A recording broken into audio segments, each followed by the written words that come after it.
They are dedicated to the scientific. Our role is to educate people about the possibilities of saving that diversity and also to enhance the natural environment.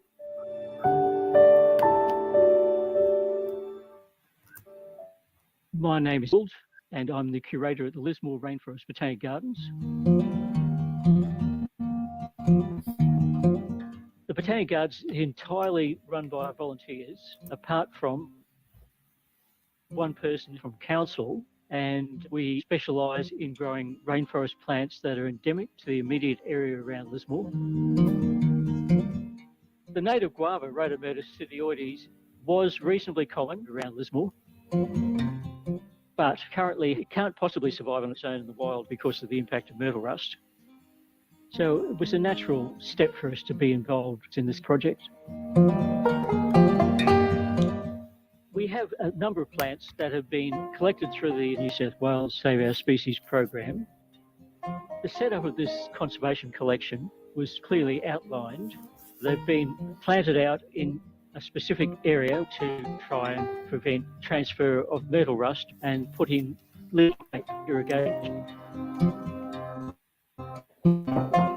We're constantly having to spray with fungicides to try the myrtle rust, and we're already beginning to notice that some plants are more resilient than others. The main challenges with this sort of collection is ensuring that we really have sufficient knowledge. We have to consider the possibility of spreading myrtle rust being a central part of our success. It shows that their efforts are really contributing to overcoming a really major national ecological issue.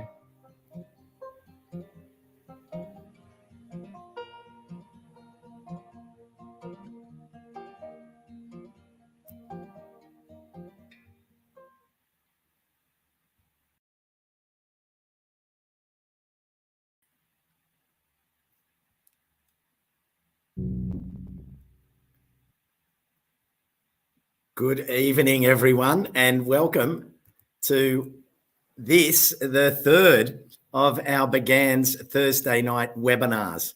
It's amazing to think that we're already up to number 3, and May is charging ahead as we move towards Botanic Gardens Day on the final Sunday of the month. We have a wonderful conversation in store for you this evening, and I'll be introducing you to our 2 guest speakers shortly. But before I do, I just wanted to acknowledge that I'm here in Sydney on the Gadigal and Bidigal land of the Eora, and I acknowledge the continued culture that has been looking after this country for generations. If you could let us know, as I always ask at the beginning of these, where you are joining us from, which town and which country you're on, so people can get to know all the different country names. It's a wonderful change in that consciousness that I'm really enjoying. So lots of people are joining us. Hello from Ringwood North, land of the Coolin. Good evening to Judith Cook, Andrew and Amanda over there in Perth in Kalamunda. Thanks, everyone. Everyone's rolling in. Hello from, we got that one. So tonight, it's a wonderful shift. So if you remember, the first one we talked about fire recovery, which was so relevant and so important to the work that's being done by so many botanic gardens around the country in terms of species analysis, collection, seed collection. And then last week, we went to the Australian National Botanic Garden in Canberra and got the most incredibly informative behind-the-scenes look at the conservatory, which will be opening in November. And I reckon we're going to need to just do a random webinar about that come November. So we've got some people joining from the Shoalhaven, Dharawal, Mildura, Nabiac. Wow, Tracy from Awabakal. That's up near Newcastle in Beresfield. Welcome, Tracy. Thanks for joining us. It's great to see everyone rolling in. Yeah, so that was a wonderful discussion last week, and the images of that new conservatory. Wow, that's next level, and what a treat that this sort of money is going into our horticulture for the future.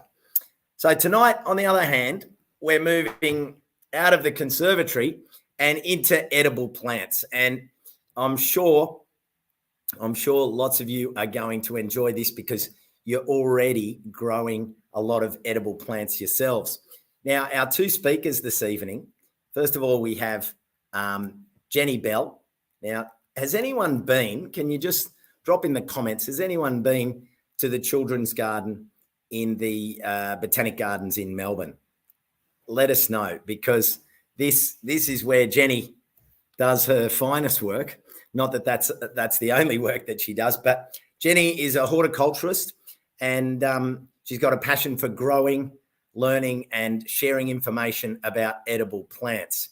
As the curator of the children's garden, she's crafted it into an eclectic mix of out of the ordinary edibles. And the bit I love, it's all about getting kids interested in food production. So where's Jenni? Jenni Bell, welcome. How are you, Jenni? Good. Hello. How you going? Great to have you join us on webinar number 3 for May.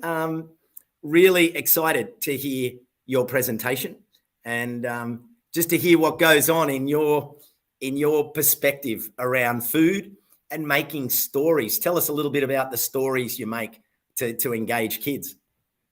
Yeah. So within the gardens, I love to plant things that kind of start conversations with kids, like whether it be, just salad greens or growing big, huge pumpkins. I just love to put things in there that will engage them and get their minds thinking. Already there's plenty of people that have been there, and Leah Levy says that I'm a volunteer there. Hey. And I love it. Isn't that great? So welcome, Leah. Yep. We've even got Paul's Fox from Albany down in Noongar country over in WA. Wow, we've got a great mix of people joining us, Jenni, and your partner in edibles tonight is Karen Sutherland. Now, Karen grew up in country Victoria and has been growing her own food since as long as she can remember. She's devoted her life to working with plants, training at Ceres, Melbourne Zoo, Burnley College, and completing a PDC with Bill Mollison and Geoff Lawton.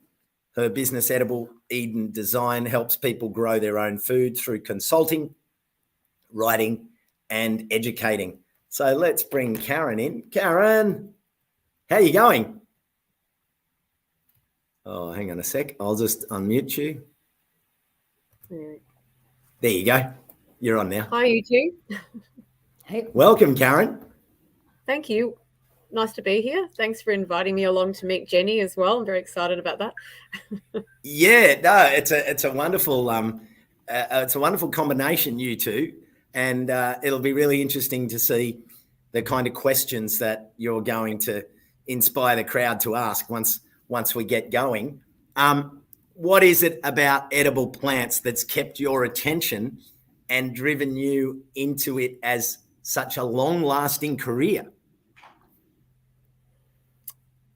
Gee, it's been an obsession from a child. So I think it's probably was bred into me by my grandfather, and then it just flowed from there. I just got those genes, I think, and yeah. It's just, and I'm a bit like Jenni. I'm always looking for, like most gardeners, I was looking for that really unusual plant, but then in the edible format. So always thinking, oh, where can I fit, I don't know, a rose myrtle or, a special herbal plant, or, can I grow, I've just ordered black apples, so I'm going to try and grow those, so. That I think you summed it up when you said an obsession. Like there is no cure for that. No prescription medicine, natural or pharmaceutical, even can fix that addiction. I'm afraid we have to clinically clinically right on the file for life, no change. That's great. That is fantastic. So I think we did scissors, paper, rock, everyone. And as a result, Karen was happy to do the presentation second. So Karen, I'm going to just put you back into the green room. And thank you. And we'll see you shortly. And now, Jenni, are you ready to go? Yeah, I'm ready to go. Let's hope this. All right. Here we go. I'll put your screen up. Going. Oh, wonderful. How's that? We're getting there. How's that for everyone? Can you see that? Yep, there it is. All right, here we go. All right. So thanks for the introduction, Costa, and it's really nice to meet Karen as well. I'd like to start off with the acknowledgement to the traditional owners of the lands that we're tuning in from today. For me, it's the Wurundjeri people of the Kulin Nation. I'd like to pay my respects to elders, past and present, and I think it's important that we acknowledge the centuries of acquired land management, practice, and plant and medicinal knowledge, which has been passed down through traditional owners. So a little bit about me. I love food, as I said. I love growing it. I love talking about it. I love sharing experiences and also the way that it connects people and culture. I'm a first-generation Kiwi with Thai, Laotian, and Australian heritage. My love of food and growing and cooking and foraging and feeding others stems from this. My mum is a very important part of my life and is the person that has inspired me to grow veg and be inspired by food. She's always taught me that there's always food to be found if you know what you're looking for. So my childhood was spent growing up in New Zealand, learning to forage, so foraging for bamboo culms, foraging wood air mushroom fungus mushrooms, which we would use in traditional Isan dishes. And my mum would also make us stop at every feral plum tree along the road during family road trips. I'm very fortunate to be working in a job that I love, that reflects so much of my personality, and a job that I can also put my personality into as well. So today I'll be talking about the Ian Potter Foundation Children's Garden. It's a bit of a mouthful. And I'll tell you about what goes on in the space, talk about connecting to culture via food, and also towards the end I'll run you through some of my favorite edible plants across the RBG. All right, so next slide. There we go.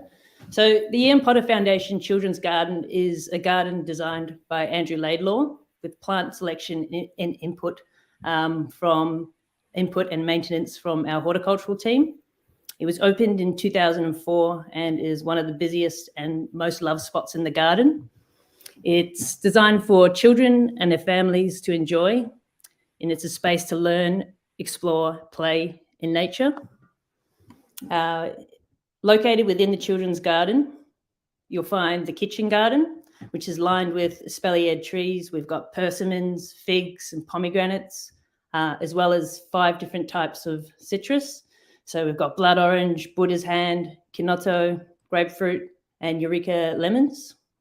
There's 19 raised veggie beds of various sizes, which you'll find interesting herbaceous perennials, like herbaceous and edible perennials, like babacos, loganberries, Jerusalem artichokes, stevia, and dahlias. And these are all interplanted amongst annual edibles.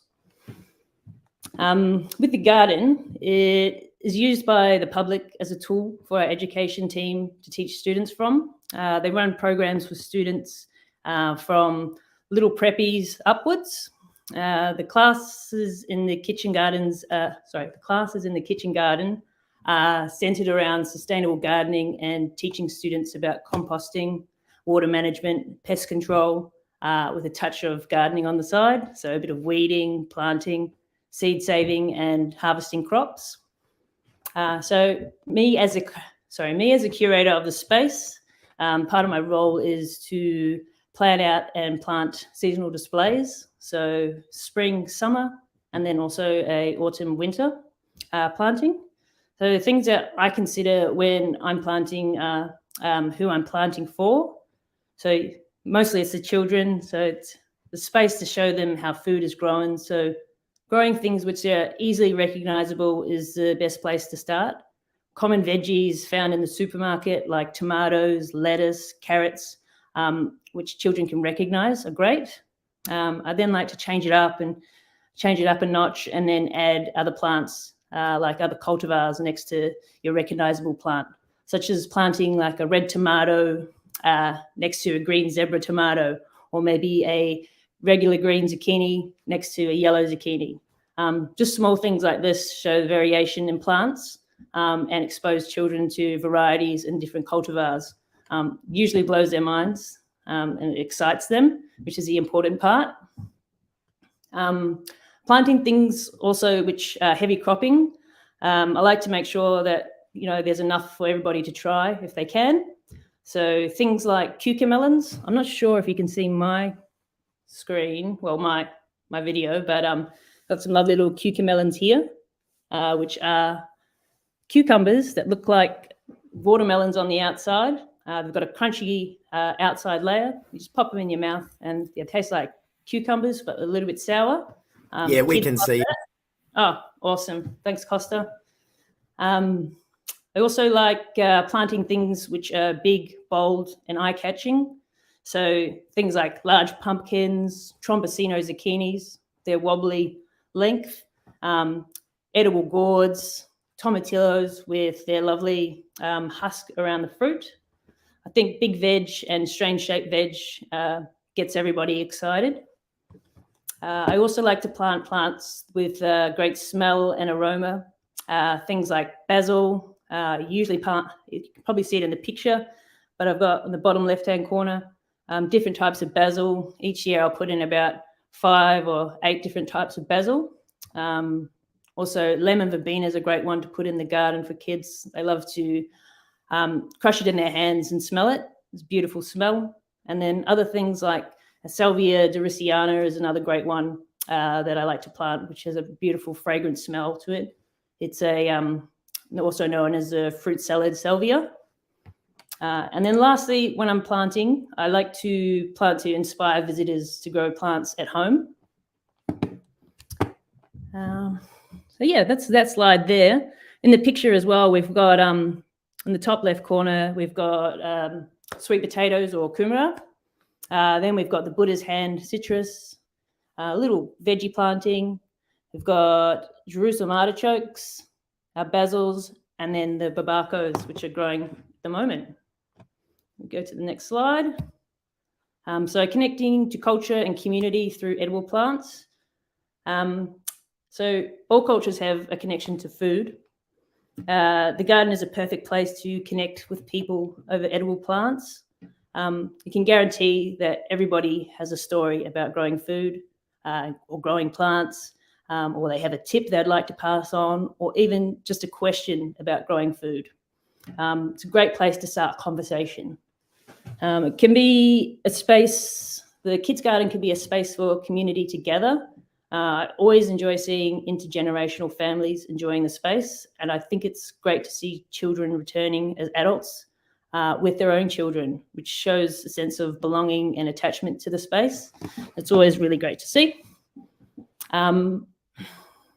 Within the children's garden, I get a lot of help from the Volleys, which is a group around 20 or so people, and they come in and help me out in the garden. They feel like a really great part of community for me. Like they've been very supportive, and they're really great with visitors and guests. I've learned a lot about gardening through them and connecting with the public. We often have working bees followed by morning tea catch-ups. And in these morning tea catch-ups, we always have coffee and cake. So not only are they great gardeners, they are great cooks and bakers too. So it's a really good way to be.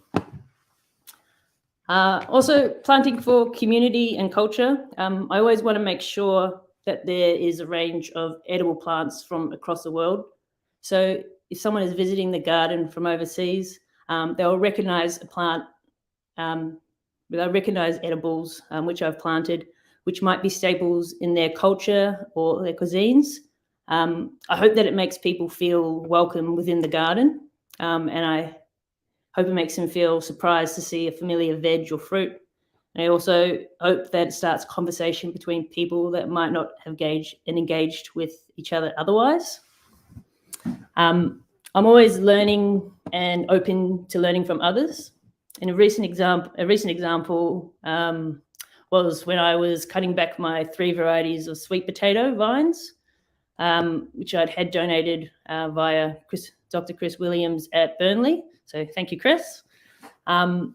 So if anyone's ever grown sweet potatoes or kumara, you'll know that it's a very vigorous plant, loves a bit of space. So I was cutting it back from the raised beds and ended up popping it on my compost pile to be chopped later on. But then a woman and her grandchild pulled me aside and asked me why I was throwing away good food.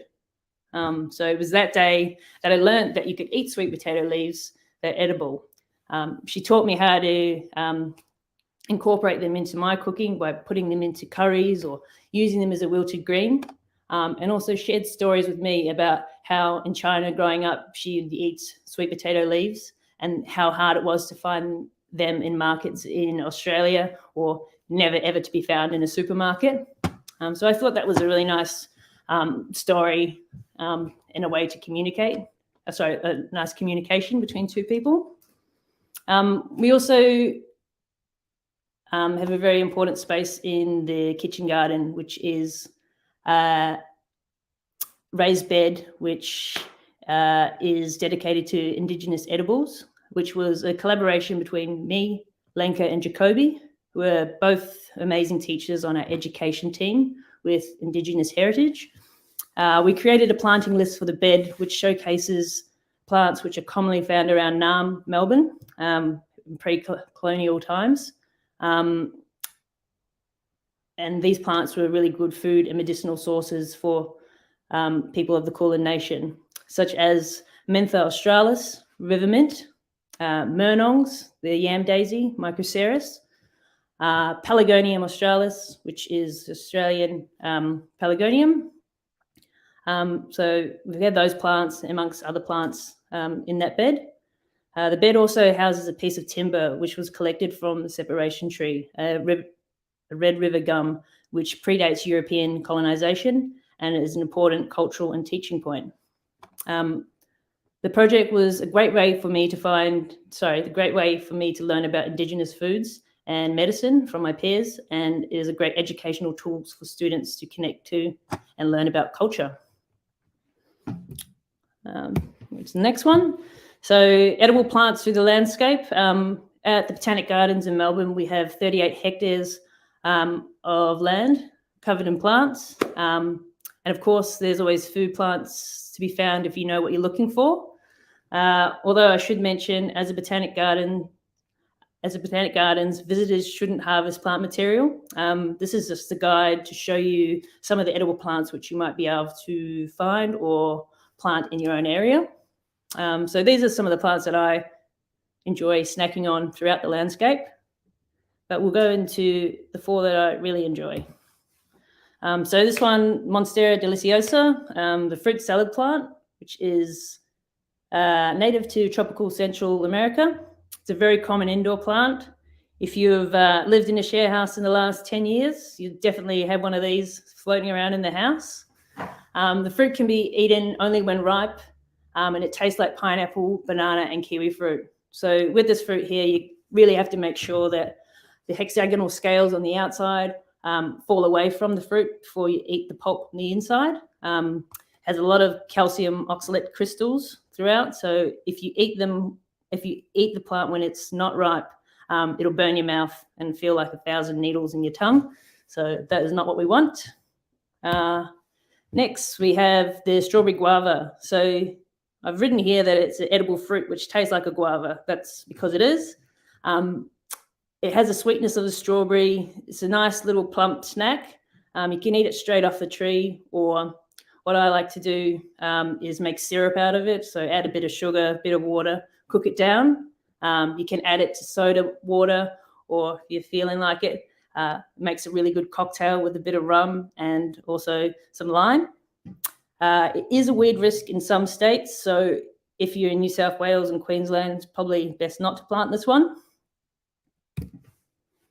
And then we've got the Araucaria bidwillii, which is the bunya bunya. This is one of my favourite, and I think the king of all bush foods. So it's like a huge pine cone. I picked up a cone the other day which weighed about 10 kgs. They can be bigger than that, or they could be smaller as well. The part that's edible is the kernel, which you will see in the top right-hand corner. With these kernels here, you can cook them in many different ways. You can boil them, you can roast them. I like to boil them, parboil them, put a slit in the kernel, and then I put them in the fire. I think they taste really good that way. If you are putting them in the fire, you've got to make sure that you are putting a slit in them, otherwise they'll explode. In the other pictures here, we've got a picture of me with a bunya haul. Unfortunately, these are all underripe bunyas. As you'll see in the top left-hand corner, there's a picture of a EWP, an extended work platform. So the arborist within the garden hire this platform, and we take off all of the immature bunya cones, just so it's not a hazard for safety for people walking under the tree. Because if you get hit by one of these cones, it's probably not going to end well. So unfortunately, we have to take them down from the tree. But occasionally there will be one or two that get away, and then that's when we get to harvest the kernels. This is also a really fun one for me, and I think a lot of people at the Royal Botanic Gardens like it as well, because we've been cooking them in the toaster or the sandwich press at lunchtime. And I also think this is a great plant to make pesto out of as well. So subbing subbing the pine nut for a bunya nut. And they're usually ready around summertime. So great time with basil as well. The next one, and the last one as well, is the midgeonberry, the Ostromyrtus dulcis. It's an Australian native. It's a great little shrub, really easy to grow at home as well. It fruits around Easter time, and a little trick I learned is that it fruits in Easter time, and you remember that because it looks like a little Easter egg. You've got white, the white coloured skin with little black speckles. So yeah, it looks like an Easter egg. And it tastes like a blueberry with a little bit of a herbaceous undertone. Yeah, I hope I didn't run through that really, really quickly, but here's some more photos. We've got mulberries here, some New Zealand ochre yams, Jubea chilensis, which is a palm tree nut. And then we've got some veggies, Mahonia equifolium, black apple, banana flower, and also some bamboo culms. Yeah.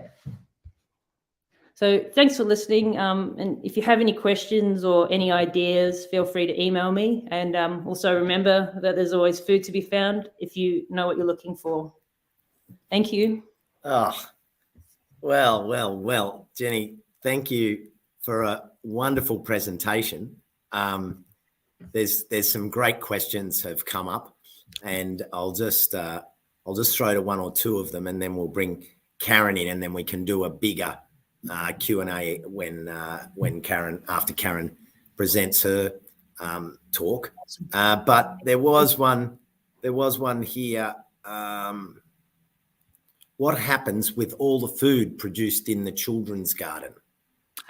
Yes. So the food in the children's garden often makes its way back with the school groups. So they'll harvest and then they'll take it back to school. But also, if you're lucky and I'm in the garden, I'll pack you up some and you can take it home with you. You know, I was listening to you there, and I think what you said about that recognition of plants, people far away from their home, when they see a plant that they recognize, that is a very, very powerful sense of safety.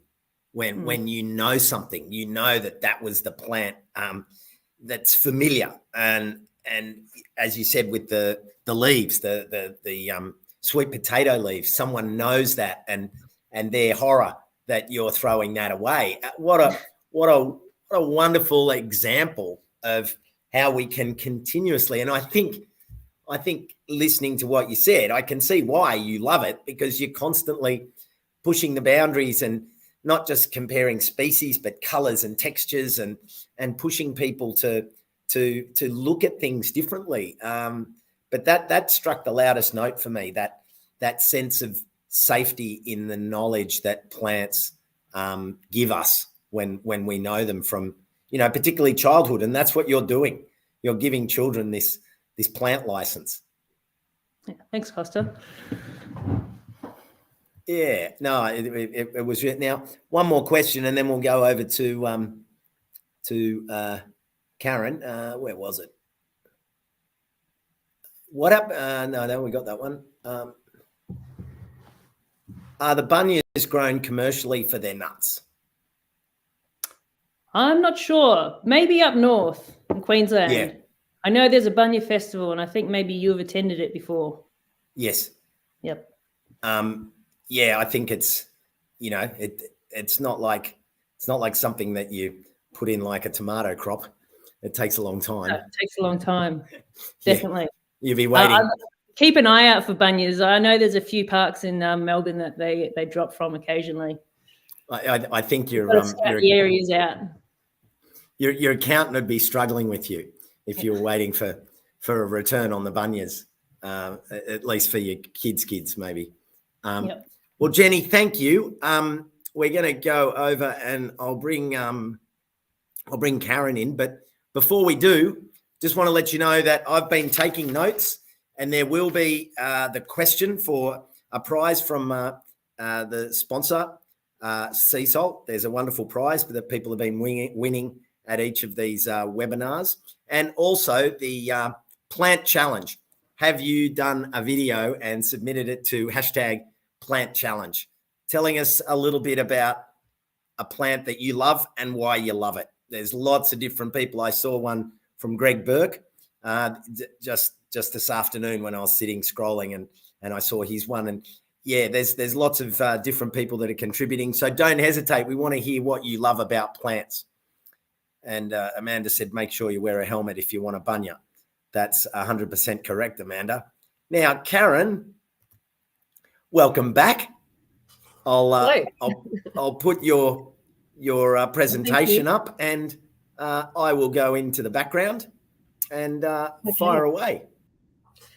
Well, can I just say, Jenni, thank you. I love that. And we have a lot of favourite plants in common because, actually, even though this is an autumn picture from my garden, I don't know why there's no strawberry guavas, but there you go. I just thought I'd start with that because it gives you some idea what you can. I'll just using that as the beginning, and then I'll acknowledge and introduce things as I go along. This is just a random day in autumn in my suburban garden in the northern suburbs of Melbourne. And, this is a range of what you can grow. So left to right, olives, going around the circle, pepino, pomegranate, persimmon, feijoas, more pomegranate, strawberry grapes, an apple, choco, tamarillo, kiwis, some lily pillies that I did forage from a street tree, carob, fig, pistachios, raspberry, the few last midgeons, or maybe the first midgeons, and another fig, and a little nasturtium flower and some society garlic. So that was just to get you interested in what it's a bit like Jenni. I go for the diversity, and you're always looking for interesting things to grow.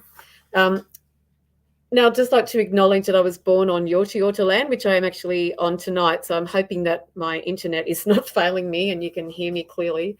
And I'd like to acknowledge the many thousands of years of caring for country in this area. And my regular home is in the northern suburbs of Naarm, Melbourne on Wurundjeri country. And I'd like to acknowledge all their elders, past, present and emerging. And I also like to acknowledge my Wiradjuri teacher, Min Maya, and the knowledge that I've been able to learn from her that she shared with a group of us of culture and medicine for the last 7 years. So it's been a great privilege.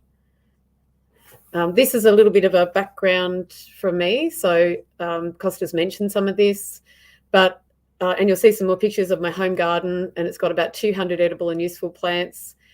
And that's a bit of my horticultural, what would you say, the highlights down the bottom. I've got a YouTube channel and I'll share things on that. I co-wrote a book on tomatoes, a 2-kilo book on tomatoes with Penny Woodward, and a cookery author. And I write for Organic Gardener in Green Magazine. And this Sunday, I'm going to be on community radio on 3CR in Melbourne. There's a really good gardening show on 7:30 in the morning, community run, that's worth a listen. And you can put your questions to people there too. This is where I'm based from. So this kind of gives you some idea where I experiment with plants and where I try things out and see how they're going to work, and try them in pots, try them in the ground, try them in the shade or the sun, and then that gives me some perspective. And then I feel more when it's unusual plants, to find out how closely they can be grown together. And you can see that I've got them pretty densely packed. So I had to move out to the nature strip because I ran out of room, and I've also got a bit happening on the garage roof too. And here's a few statistics for you. I've been there about 35 years, and there used to be about 85% shade. So it gives you some idea that there's a lot of edibles that can grow in the shade. And, you certainly can still harvest a lot from a garden that does have shady aspects. And of course, that's becoming more and more of a problem in urban gardens with more multi-stories going in, but that doesn't mean you can't grow lots of food, avocados, for instance. I've usually always got about 200 edible and useful plants. I like to include useful because that can be medicine or weaving. There's about 30 Australian natives. I've got some chickens in a deep litter composting system. I did have quails, but the whole mouse situation was just a bit much, but I love quails, actually. They're gorgeous little creatures. The beehive used to be on the garage roof. It's up in country Victoria at the moment, but it's going back to the city where they do better. And I've had lots of container gardens up there growing veggies and tomatoes, and lots of strawberries over the years. Aquaponics, I've kind of transitioned to a smaller one. So I've experimented with that for a bit. And the nature strip garden adds about another 22 square meters. But you can see how shady things are. And, like I said, I'm still growing heaps of things. And in fact, it's given me a really good microclimate for a lot of Australian natives that I really love. Now, some of the text hasn't come through on that. I don't know why. So internet issues. So what the text was saying was that this is like a little experiment in public space gardening. And the things that Jenni was talking about with regard to interacting with people of different cultures. One year I was growing a really unusual kale, a perennial kale that I'd got from Phoenix Seeds in Tasmania when he was still around years ago. And one of my neighbours, a Greek neighbour, came up to me and said, "Oh, we used to grow that in our village." And the different neighbours, because of gardening in that 1 metre across or whatever it is, the footpath, gardening out there compared to gardening in the front garden, it actually made a really huge difference. And even though I live in a no-through road, and so it's very friendly and neighbourly anyway, it's made a massive difference having that garden out there, because people interact a lot more, even the neighbours who were really friendly before. But because of the park at the end of the street, people stop, and kids really love to read the little signs, like, they'll say, "Oh, look, Mum, please don't pick me yet, I'm a baby." And so I've gradually figured out with friends who have nature strip gardens as well,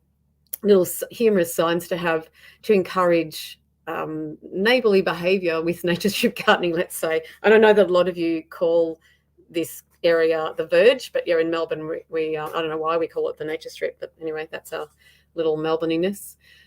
So it's changed a lot over the years. It doesn't really look like this right now. The previous picture's more what it looks like, because the pistachios have grown quite a bit. And I tend to grow the annual veggies more in winter because they are naturally watered, so it's a lot easier. And I don't tend to grow as many veggies through summer. Anyway, it's been a really fun place to grow things. And there's a fair few bush foods out there as well. There's some native mint etc. Oh, there we go. Now it comes through. I did about 9 open gardens, or had 9 events in Open Gardens Victoria, or was Australia. And that choco vine that I'm standing on the aquaponics section there, mainly because I'm short and there's not enough space in the garden, so it made it easier to talk to people. But the open gardens I really liked doing, even though they were kind of exhausting, because it meant that you could really show people, hey, you can pack all these plants into this area, you can grow things in shade. You don't have to have a garden, an edible garden that looks a certain way. It can look all sorts of different ways. And in the middle of the screen on the left, there's a little bushy bit of green, and that's strawberry guava hedge. So the choco there, that's what came to mind when Jenni was talking about the woman talking to her about sweet potatoes. And I've had so many people from different cultures talk to me about, or offer suggestions during this little chat about the choco, telling me what their culture did with choco. So I've learnt to use the tendrils, and people from Pacific Islanders have told me that I think that was the area that they used to buy, but like around Vanuatu, I should say, buy bunches of tendrils to use in stir fries. They're really, really tasty, actually. But the only thing I haven't tried, because I've tried many, many different ways of eating chocos, I really love them. But the only thing I haven't tried is Chris Williams, Jenni mentioned. He's such a root vegetable fan from Melbourne Uni, and he was always suggesting that I dig up my choco and eat the roots. And I was saying, no, you're not having any of my choco roots. But I was planting one the other day for a friend, and the roots in the container that I'd been growing them in the foam fruit box, they looked exactly like daikon radishes. So that was a new discovery for me. But yeah, I really love them. They're just like a winter zucchini, and they produce enormous amounts of food. This is just to give you a little bit of an idea about fun things that, like a little fun journey I've had with edible plants and gardening. So I got to do this display, not entirely by myself, obviously. Took a lot of work to put this together. So it's got little homemade wall gardens. It was just an edible display around the food and wine festival's emblems. So it was just a fun way of showing how decorative and beautiful edible plants can be. Whoops, I keep thinking I can click with that, but I can't. And this is a much younger Karen you see here. And this was our Moomba float. And we made this inside a chicken wire cage, because we found out where we were making this thing had possums. So the entire thing had to be enclosed, which made it one step harder. And it had to be all made to exactly 1 ton so it didn't collapse the float. And every homemade Hessian wall garden had to be weighed exactly so that when it was fully wet, it wasn't any heavier all put together than a ton. And yeah, so this was just it's just showing you a bit of whimsy and folly with edible plants. I think there were 50 different species of edible plants from memory. This gives you some idea. This one slide kind of represents about 25 or 30 years of landscaping and gardening, but this was my usual bread and butter kind of thing. And this was one of the last landscaping projects I ever did. And I really liked this one because there's a lot of natives, got to do the nature strip. It's a native and edible garden. So around, different areas all around the garden, there's more fruit trees around the back, edible natives on the nature strip, things like native mint, and there's some appleberry on the nature strip, some kangaroo grass, even though I don't think they'll, I can't tell them how to use it exactly. It's not that simple, but it's there. So there's all sorts of interesting things in that garden, and that was a really fun garden. This man has also added in chickens and bees, and he's become a really keen food grower and beekeeper and chicken keeper. So it's just lovely. This is some of the other things I've done over the years. So I've moved a fair way into Indigenous interpretive gardens, and the project on the left at Yea Wetlands Discovery Centre, if you're interested in Indigenous plants and their uses, that's a great place to go and visit if you're heading up that way at all. And it's open to the public, and there's 20 different local Indigenous plants with their botanical name, common name, and mostly there's only a couple missed out where they couldn't find out their local Indigenous name, the Tongarong name. So that was really exciting to work on that garden. And this much it's kind of like a giant and a dwarf here, but yeah, this is Shane, much taller man than myself, much taller person than myself. He taught me or showed me some cool burning of some tussock grasses when we were working there together, and we worked there for ages together planting after the land care group finished up. We finished it off, and it was a great project. And I've gradually been experimenting on the family farm northeast of Shepparton to try to manage some of the native grasses and the weed grasses with some cool burning. And yeah, Shane, thank you, Shane, for teaching me some of that. Not that, I mean, I know about 1/zillionth of what there is to know, but it has been really helpful. And a bit of a primary school garden up there on the right hand side. There's a garden at Seymour P12, and so I've been really enjoying working at these places because it involves the educational aspect, and also it's native gardens, which I feel really strongly about. I've been more and more drawn to. This was a really exciting project. It's a very long kind of internal courtyard between a whole lot of buildings at William Angliss Institute, which is in the middle of Melbourne. And if you saw it before, it was just a whole lot of dietes and not much else, actually. Just kind of dietes, lamandra type of stuff, really harsh, kind of median strip planting plants. And they wanted initially just to put in a rain garden. And I said, you could do a whole lot more, because it is predominantly, for those who are not in Melbourne, it's predominantly a cooking school. And it has been on ABC Gardening Australia. It mostly has, because they don't have the staff to cover looking after annual edibles. And so I suggested to them that we put in a whole lot of perennial edibles. So it's very much more of a permaculture garden. And these little highlights on the left here, the coffee and the banana, to the right of the main picture, you can't quite see, but there's a very difficult area surrounded of this sort of two walls or 2.5 walls of bricks. It was where people used to just flick their cigarette butts. The air conditioning duct dumped all their hot air there. I like to talk about this little area because it's kind of like the epitome of, well, look, they said to me, you won't get anything to grow in there. And I thought, yeah, but that's a great spot to grow warm climate plants like bananas and coffee, and Buddha's hand, actually, they grow in there as well. And of course, there was conversations beforehand with the various department heads who knew the plants that they wanted. The patisserie group wanted flowers for crystallizing, and they wanted Buddha's hand. Different sections of the school were interested in different plants, and so we're able to bring in plants that they can use throughout their programs. But this courtyard, to me, kind of really sums up what you can do with difficult urban spaces, and that's what I really like to see. If you've got a terribly shady, cold area or shady area, avocados are great. This was a hot, dry, always warm area, and so with irrigation, they get coffee and bananas every year. And of course they don't get enough coffee to do very much with, but the point is that the students there get to see, well, that's what a coffee plant looks like. That's the time of year that it's harvested. This is what it tastes like when it's fresh. They get bananas every year. It's a learning, it's a teaching garden, essentially. And the little pond was put in later by Melbourne NMIT, one of the TAFE colleges in Melbourne, and the landscape students worked to put it all in too. So yeah, that was a lot of fun doing that.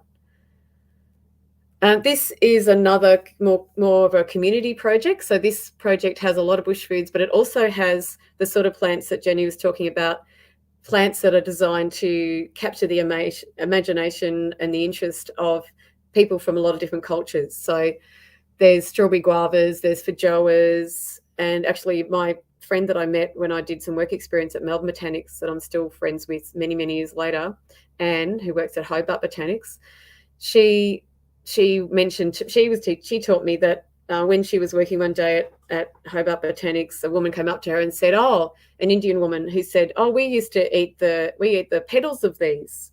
And I'd been growing my feijoas for years and I'd never known the petals were edible. So yeah, that set me off on showing other people how amazing the petals are. So yeah, they're it's that interaction with people to learn the full range of things you can do with plants. I mean, all herbalists use plants in different ways according to the area they're from, and definitely different cultures use plants in different ways according to where they they just learned to use them in a different way. So it's a great way to plants and edible plants and food are, like Jenny said, a fantastic way of communicating. And this is kind of the direction I've gone to now. I've moved much more into these interpretive projects and signs and helping people interpret what they are looking at. So that's I suppose this is a garden at Ringwood. So some of the bush food gardens I've worked on are really, really petite. They're only 2 or 3 raised beds, and this one goes right along the side of an oval. So it's a huge garden, or a walk as they call it, and we've kind of done pocket plantings throughout the garden, and with the little signs to focus on what the plant is. And they've got quite a developed cookery section or cookery program at this school. And so that's why, and also, of course, like a lot of successful school gardens, it's led by someone who has, Owen there has a really, really strong interest in bush foods and learning about them and growing them and using them in his program there with the students. So, as usual with the school garden, that's what it takes to inspire people. So what I also wanted to mention where I've thank you, John Arnott, who asked me to come on this, and he was the first tradesperson I worked with at Melbourne Zoo. So I know that people asked me when I was coming on to do this, who the people that inspired you. So he's one of the people that inspired me, besides my grandfather. But yeah, he was someone that helped me really develop as a gardener. And also it's the people that interact on a daily level, like Jenny was talking about. And so that's what makes it worthwhile being a food gardener, Jenny. I agree with you.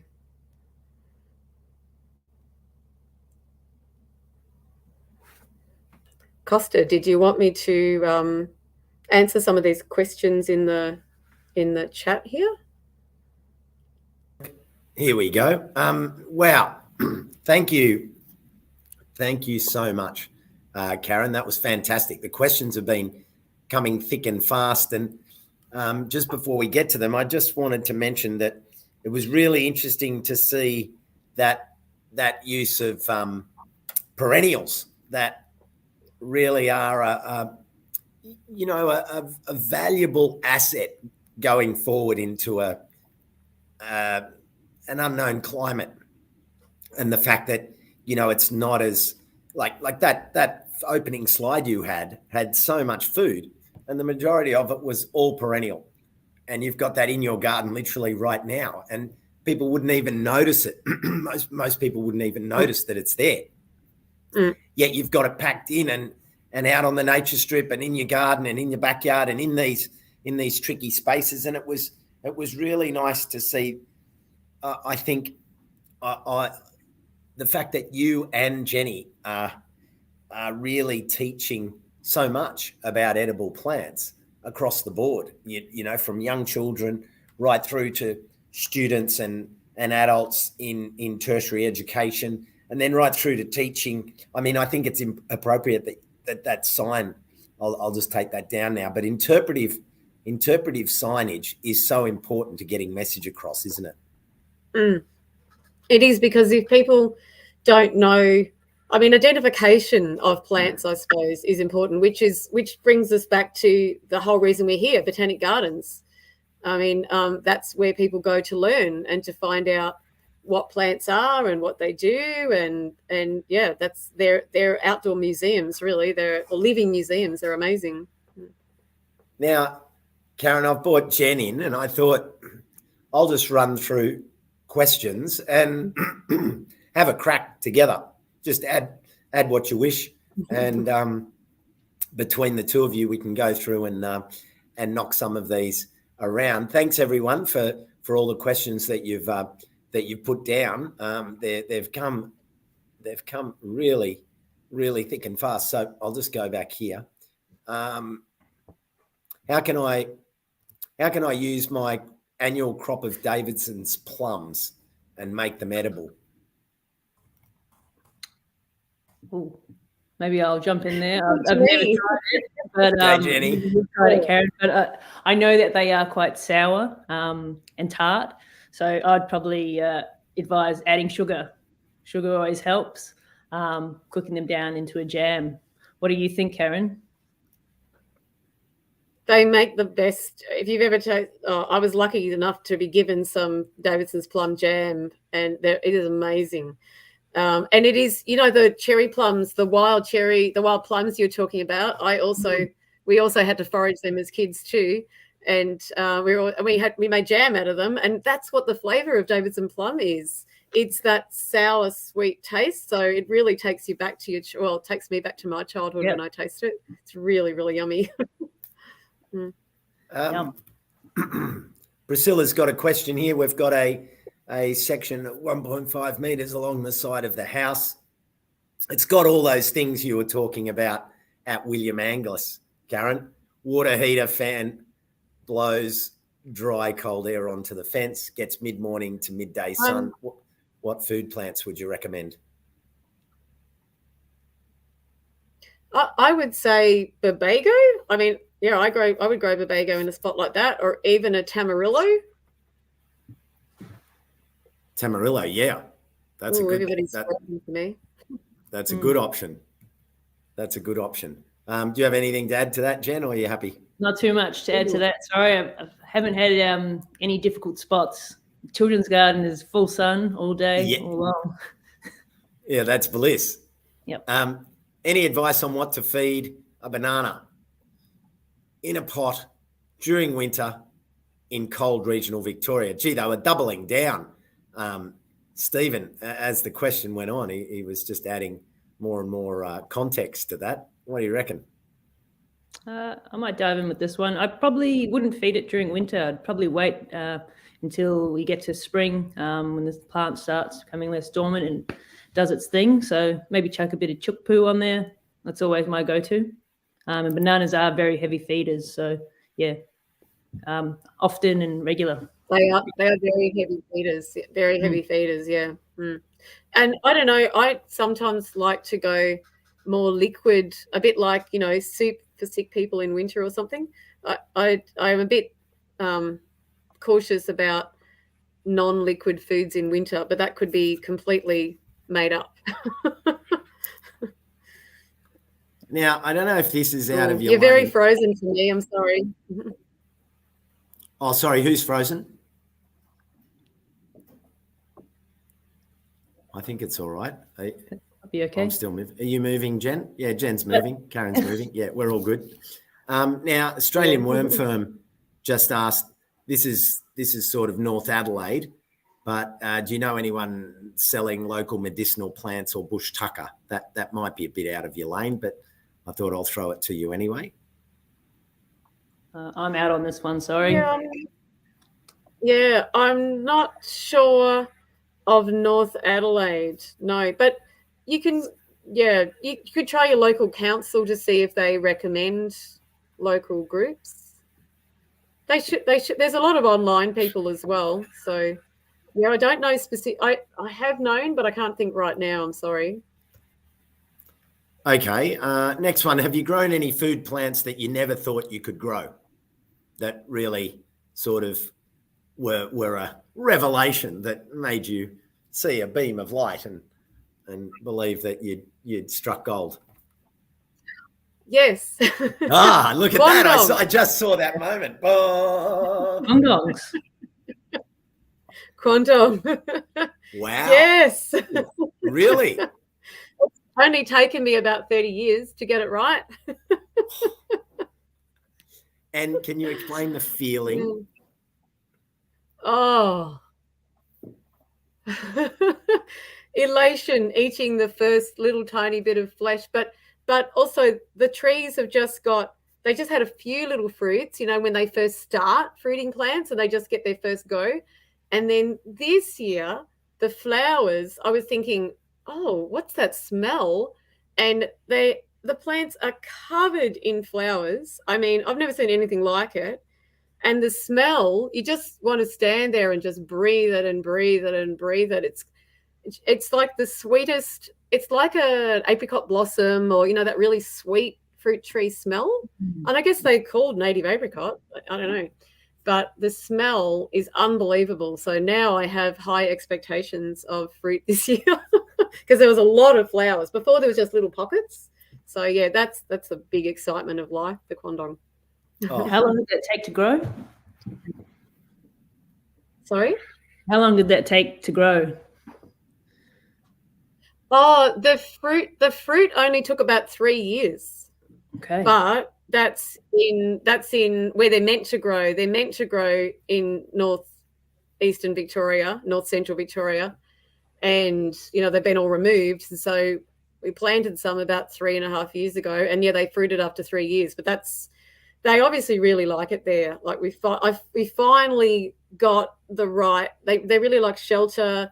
They've got old man saltbush to talk to, and they've got some ruby saltbush underneath them, and they're right near a yellow box tree, and they're really happy about that. So, yeah, Awesome. it took a while, took a long time to learn their special needs. You know what they want. So, yeah. What's your what? I'm not supposed to be asking the questions, but I want to know what Jenni's revelation plate is. This isn't actually my story, but my mum again lives in New Zealand. She lives in the Kapiti Coast. So hi to all of you New Zealanders that are tuning in.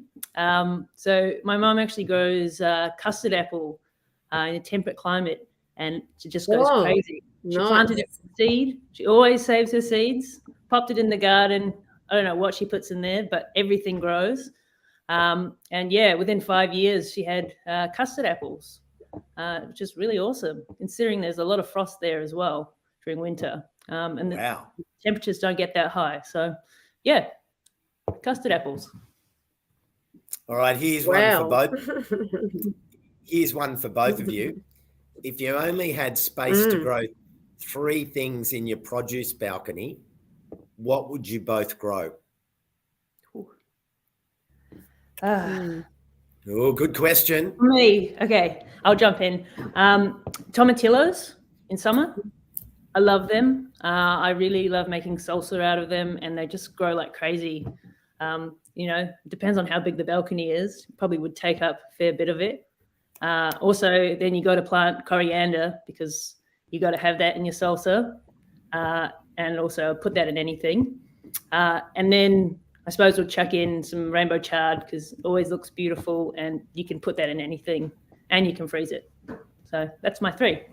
Oh, just off the cuff, Jeez. bam. So quick. I'm struggling. Smashed it out. Well, now I have to think. Probably more things will come up. Yeah. Well, no, when you do it quickly like that, it's probably the best. Number 1, lemon myrtle, because I have to have that every day. Number 2, dwarf tomatoes. Number 3, I'll be sneaky and say a mixed salad so that I have a lot of things. I like that. Mixed salad. Yeah, that's a must. I've got salad.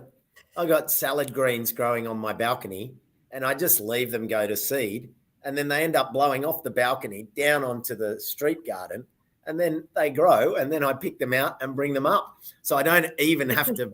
I don't have to propagate. They just grow there, and I bring them up, and they're ready to go. And I pricked 2 out of the nature strip the other day. And on that topic of nature strip, it is pretty much nature strip here in Sydney as well. You know, growing up, I remember when I did my nature strip as part of Gardening Australia. I called it the Verge because I wanted the language, because I was talking about the project as on the verge of change, and that idea of, you know, changing our approach to urban space and everything that both of you have been talking about. So I just thought I'd throw that bit in there. Now, Christopher Harcorn has a question here. I have a feijoa that's never fruited. It's over 10 years old. Geez, you've been patient. They should fruit after about 5 years. I get asked a lot of feijoa questions, so I'll give the answers that I have, figured out over time by seeing a lot of feijoas. They usually fruit after 5 years. Hopefully it's in full sun. They can fruit in the shade and they can fruit with just one, but they really like full sun. And also I prune mine really, really harshly every year. Well, actually, Jen probably knows the answer to all these as well if she comes from New Zealand. But I prune them really harshly. I've got a kind of similar special sort of espaliered or hedgy ones. And so I prune them super harshly, and the tree in the back is really harsh as well. And I get heaps, like 20 kilos a year or something. I love feijoas. So, yeah. Jen, yeah. I love them too. One of my favourite memories as a kid was doing the paper run.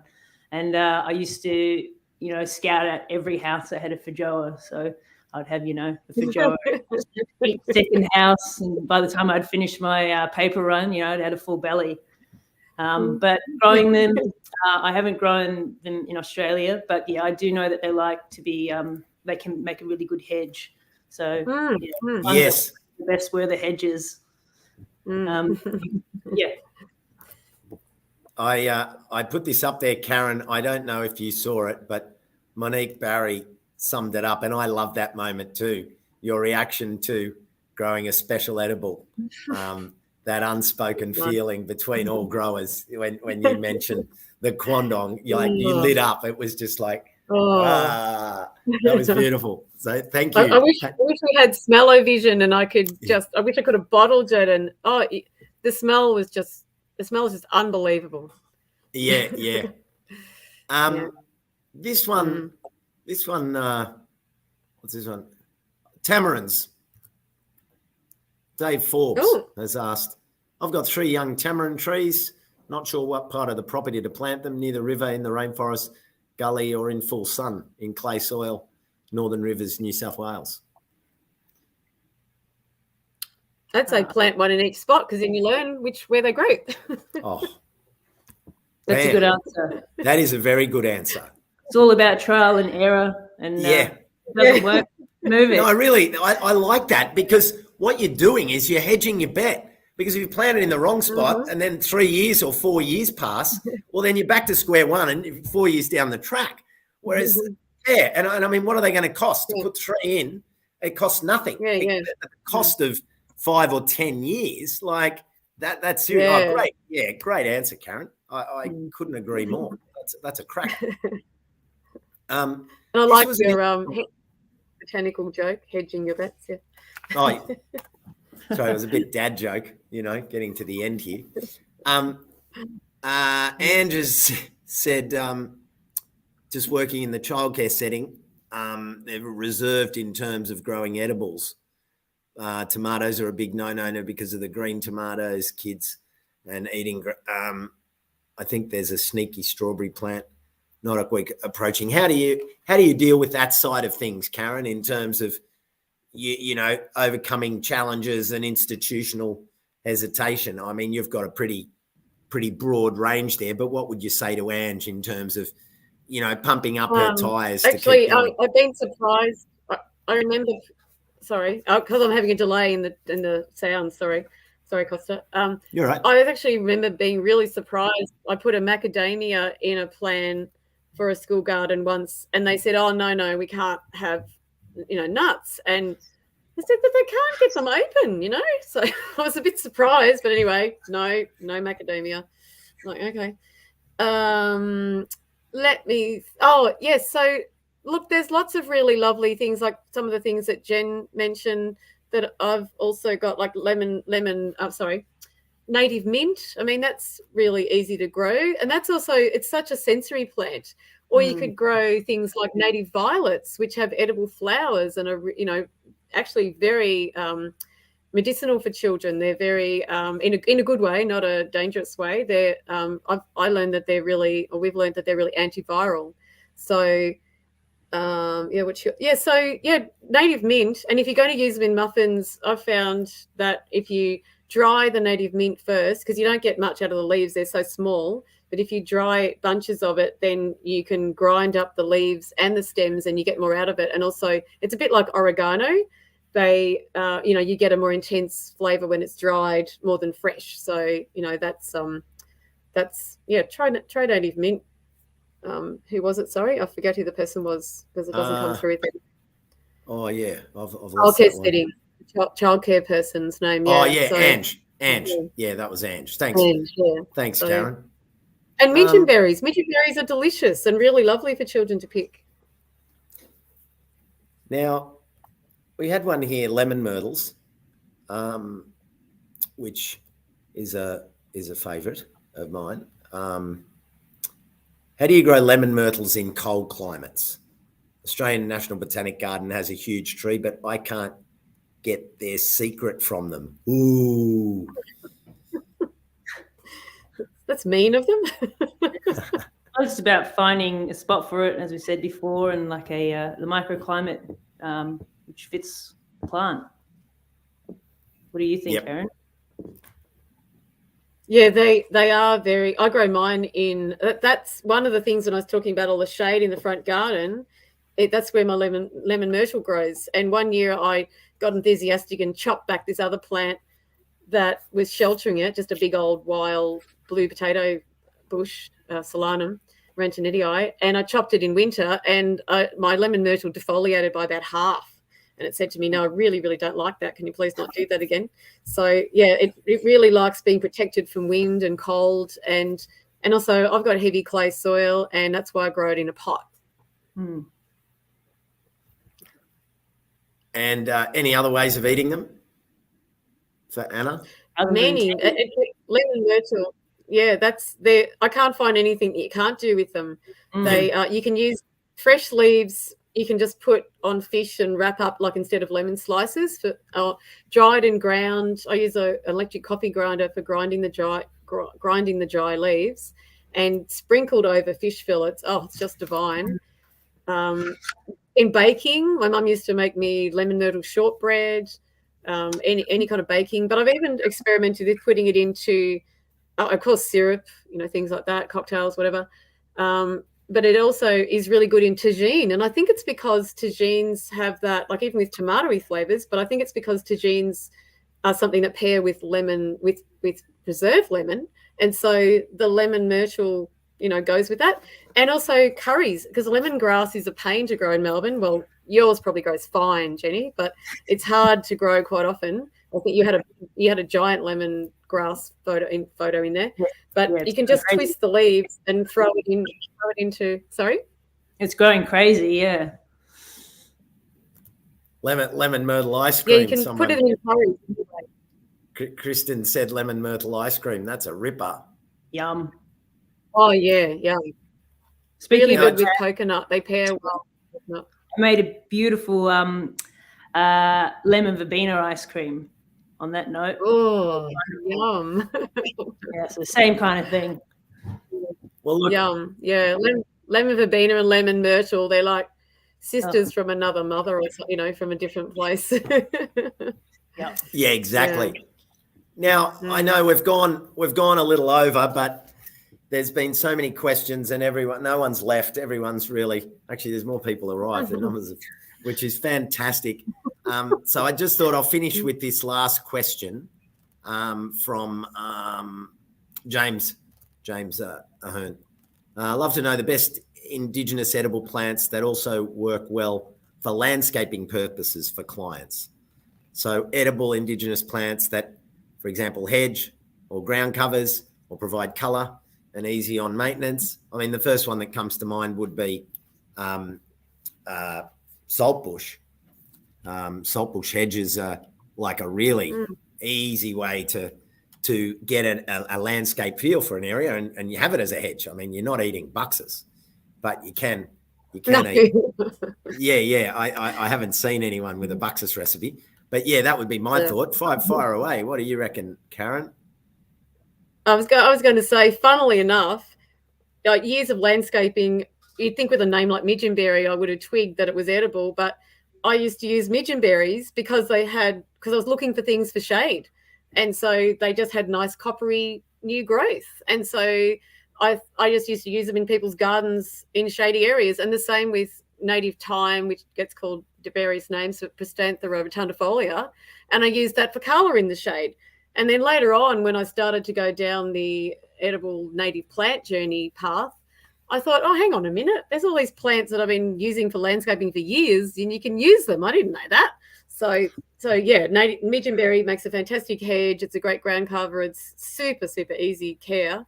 There's a stack of beautiful different salt bushes, ruby, old man, and for colour, probably the best ones are the Prstantheras, the Prstanthera incisa and rotundifolia, and they're just gorgeous. Oh, aren't they? I love them. Jen?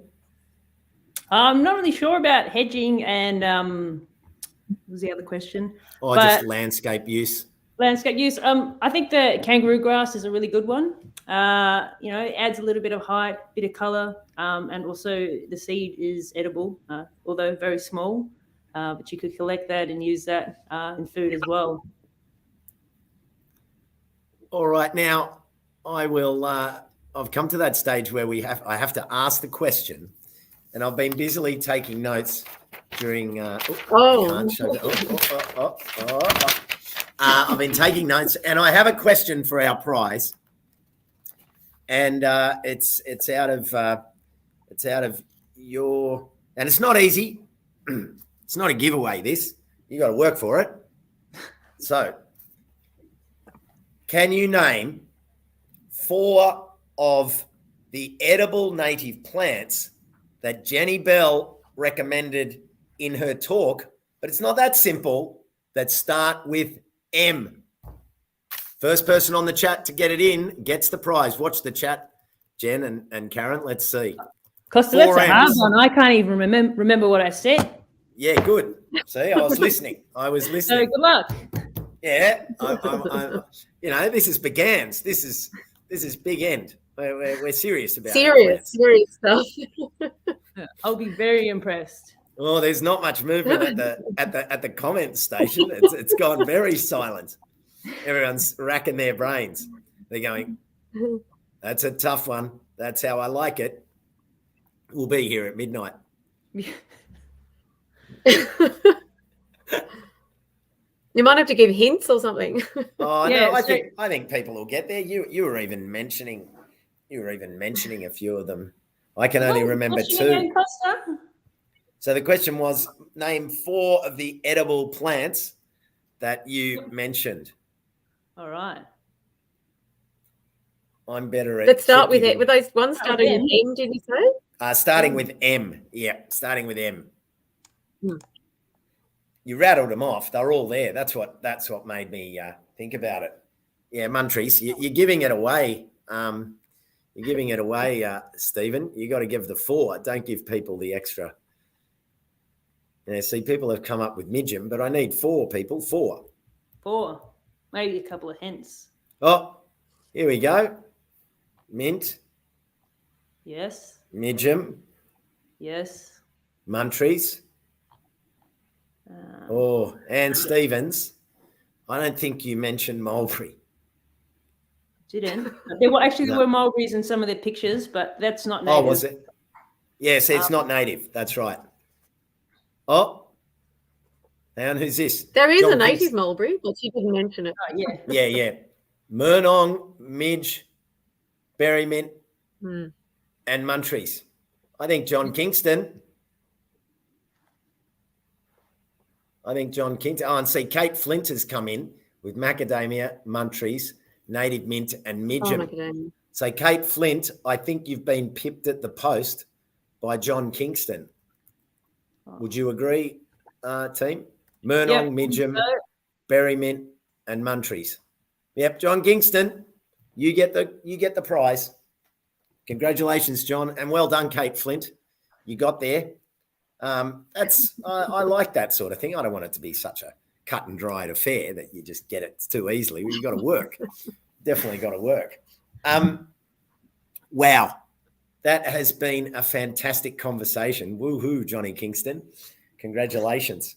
Thank you for being two incredibly inspiring women in horticulture for so long, and that your excitement for horticulture, your love of plants is not fading, and you're holding new people and new careers in your hands by the way you share and get people excited about what you get excited about. And it's been so nice to see and hear just how much this topic, well, this career pathway means to you.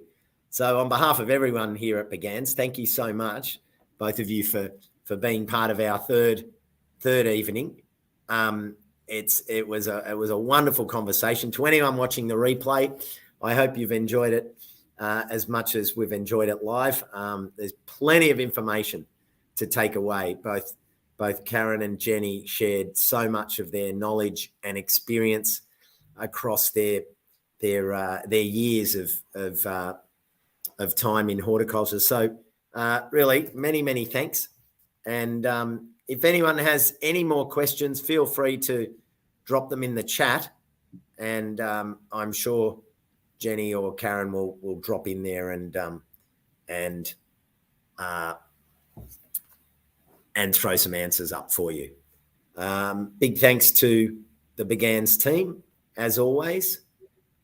John Arnott, Eamon Flanagan, Rebecca Harcourt, Helen McHugh, Amalia McLaurin-Brown, Alison Morgan, and Tim Ubergang. Thank you for putting yet another awesome panel discussion together. It's been fantastic. So, yeah, on that note, Karen, thank you. So next week, here we go. Next week, the healing and medicine using Indigenous plants and knowledge. We have two wonderful speakers. Adam Shipp. I've been doing some work with Adam through Junior Land Care, and he is a fantastic advocate and plants person. You're going to love Adam. And Cladana Maguire from the Youth Community Greening at the Australian Institute of Botanical Science, and Donna Kerridge from New Zealand. Wow, so we've got a triple header for you next week. Look forward to that. Karen, hang on, let me just get that out of there. It looks Karen, amazing next week. I'm looking forward to that. Yeah. That looks like a cracking conversation. So once again, Karen, thank you. Jenni, thank you, and thanks everyone for being a part of it. God, there's lots of comments have come in, but we'll wrap it up there, and have a great evening, everyone. Awesome. Thanks, guys. Thank you. It was fun. That was awesome. Lovely to meet you too, Karen. Yeah. I'll come down and visit you one day, Jenni.